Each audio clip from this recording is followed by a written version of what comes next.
Olá, amigos, sejam bem-vindos a mais um vídeo do meu canal. Eu sou o Lucas Knipe. Olha, que show eu vi na MotoGP, que grande corrida de Johan Zarco, assim, um show que ele deu em Le Mans, o primeiro francês a ganhar em casa na MotoGP desde 1954. Pelo menos acho que Le Mans, né? Mas é uma das performances mais lindas que eu vi em toda a minha vida acompanhando o MotoGP. E olha, eu vi o Kayser Stoner, eu vi o Jorge Lorenzo, Dovizioso, Marc Marques, Dani Pedrosa. É assim, não sou a pessoa que vi MotoGP há mais tempo, ainda sou uma pessoa muito jovem, mas é aquele negócio, já vi muita corrida lendária e a do Zarco tá entre as melhores performances que eu já vi, porque assim, uma coisa é ter acertado a estratégia que parecia arriscada. Eu mesmo, quando olhei o início da prova, né, e tá tendo que virar 42 alto para não destruir os pneus de chuva na pista seca, né? Enquanto os líderes viravam 1,34, 1,36, ele chegou a estar 26 segundos atrás da liderança, mas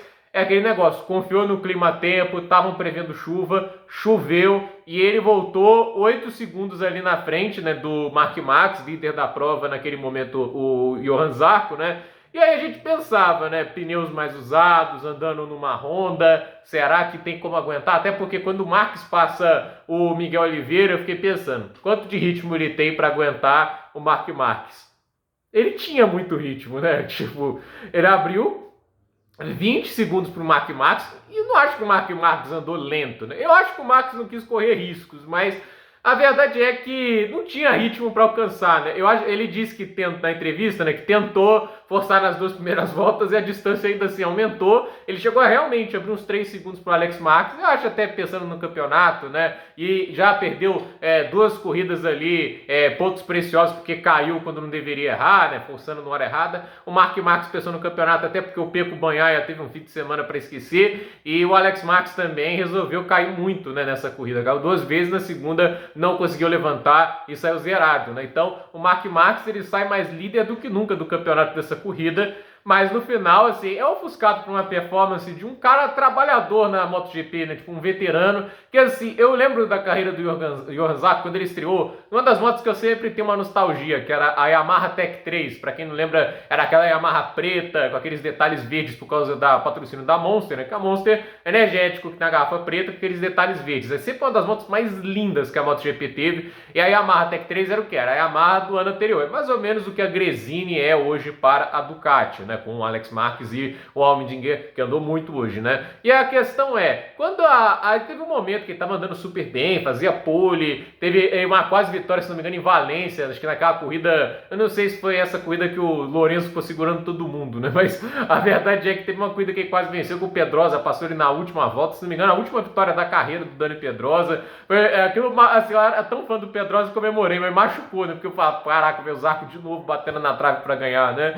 E assim, e depois quando a Tech 3 é encerrada, ele se deu muito mal, teve que ir para equipes muito menores, passou uma fase muito complicada na carreira dele, parecia que a carreira dele de MotoGP estava chegando ao fim. Aí ele vai para a máquina, Ducati, consegue grandes performances, não venceu muito, né? Até ficou muito ofuscado pelo Jorge Martin, porque ele estava tirando mais da moto, os arcos prejudicavam muito, que largava muito mal, né? Mas aí conseguiu aquela vitória fantástica, eu me lembro de ter acompanhado de madrugada, né? Eu fiquei tão feliz que eu estava todo animado às 2 da manhã, acho que 2 da manhã para falar da vitória do Zarco em Phillip Island, né? E assim, veio para a Honda, teve que carregar a Honda nas costas ano passado com algumas performances notáveis, mas assim, era nítidas limitações. Esse ano a Honda deu uma moto muito legal para ele, porque toda hora ele tá chegando no Q3, teve performances que ele estava assim, acompanhando até o ritmo das Ducatis, né, em alguns momentos, e eu ficava impressionado. Para mim, assim, um dos pilotos da temporada, o Johan Zarco. E a verdade é que a performance de hoje, né, ele sempre andou muito bem na chuva. Se ele não largasse tão mal, já teria umas 5 vitórias na chuva, mas ele larga mal, né? Hoje ele largou muito mal, mas aí também pode se colocar na conta os pneus de chuva, já que ele arriscou no início, né? Teve gente que largou com pneu slick, que obviamente tem mais aderência naquela situação. E assim, arriscou, bateu o pé da estratégia. Ali não tinha realmente muita volta, tinha que arriscar. E ele conseguiu uma performance assim, histórica, né? Porque ele, assim, humilhou o resto do grid em termos de ritmo. Eu tava vendo o live timing da MotoGP, era o Zarco virando 46, tem uma volta que ele virou 45,4, o Marques virou 47,1, a gente tá falando de um ex-campeão da MotoGP como o Marc Marques, né? O Alex Marques 47,5, aí você viu o Didiano Antônio, que tem a Ducati desse ano, virando 48,9, aí eu vi o Savadori virando 1,50 e o cara lá com a Honda virando 1,45,4, né? E aí você fala, cara, esse cara pilota demais na chuva, né? Sempre tem aquele medo dele cair, eu não queria zicar, né? Eu não queria elogiar muito, porque é aquele negócio, né? Quando você tá torcendo pro cara conseguir, né? Você não quer se sentir culpado, embora você não tenha relação nenhuma com isso, mas foi conduzindo, foi levando e assim, sem palavras, uma performance. E assim, uma das cenas mais lindas que eu vi na MotoGP, a França, você via o grito, né? Aquela torcida enfervecida pela vitória do Zarco. Quando ele assume a liderança já é incrível, mas quando ele cruza a linha de chegada para ganhar, você vê a volta inteira, a torcida tendo aquele rugido, e aí você vê os pais do Zarco, cuida de casa, chorando com a vitória dele. É nesse momento que você vê o que é o esporte, né? As histórias lindas que o esporte pode criar. E a vitória do Zarco tá pra mim, assim, numa das prateleiras dos eventos mais lindos que eu vi nos últimos anos. Pode não ter sido a vitória esteticamente, tipo assim, em termos de corrida, né? Tipo, não é a corrida que foi mais disputada de todas, mas o caos das voltas iniciais e o ritmo dele, né? Aquela dúvida de você vai conseguir sustentar ou não, tornou essa corrida mágica. E eu acho que a performance em si, né? Quando a gente tem que bater palma quando o cara faz uma corrida brilhante, essa corrida foi genial, né? Tipo, é aquele negócio, o Zarco pode não ser um gênio, mas talvez é aquele meio Gerhard Berger, nos grandes dias ele parece um gênio, porque o Berger, por exemplo, na Alemanha em 97 fez uma corrida de gênio, né? Aquela última vitória dele na Benetton, e essa vitória do Zarco é de gênio. Poxa, que corrida, que performance, o melhor piloto de chuva da MotoGP atualmente, né? Falando dos outros carros, das motos, quer dizer, né? Marc Marques em segundo, sai mais líder do campeonato do que nunca. Em terceiro lugar, o Aldinger, que brilhou no final da prova num ritmo alucinante. Realmente, assim, pilotou demais o Aldinger. E é claro, a gente teve ali o Pedro Acosta numa boa quarta posição. E assim, eu vou até ser sincero que eu não tô lembrando todas as posições que a gente tem ainda ali. Acho que o Maverick Viñales chegou na quinta posição, porque o Alex Marques caiu muito, né?